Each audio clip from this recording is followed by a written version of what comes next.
Magandang araw na naman sa inyong lahat. Yan, meron na naman tayo panibagong vlog na araw na ito. Meron tayong i-vlog. Kaya kung kayo mahilig tinatawag na magnganga, meron akong tip para sa inyo. Dito lang natin matatagpuan ito. Dito sa sa may talipapa. Yan, dito. Papakita ko sa inyo paano paggamit dito. Ito. Kumbaga ito nakaraan na panahon yung vlog natin. So ngayon, binalikan ko para i-vlog ko ulit sa inyo, para ipakita ko sa inyo. Ito yung dahon, pinapakita ko lang sa inyo. Ito yung babalutan siya ng ng puti. Ito yung puti, yung tawag ito ay apog. Apog. Tawag ito sa mga waray apog ito. Ang mga dahon nini, mga sili. Iyan, parang marasa.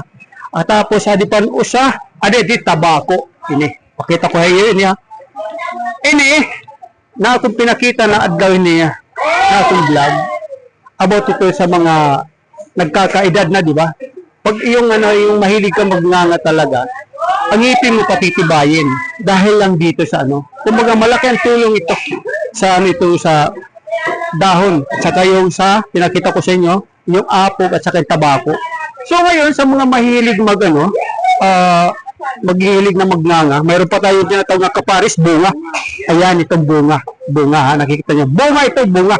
Ito yung papalasa na So ngayon, sa mga kasangkay natin, kung talaga nagugustuhan nyo itong aking vlog na araw na ito, huwag nyo natin kalimutan, kung hindi ka pa nakapag-subscribe, i-subscribe mo na, i-like, kung nagustuhan mo yung aking vlog na araw nito about dito sa nganga. Ayan. Diba? Maraming salamat po sa inyo. Bye-bye.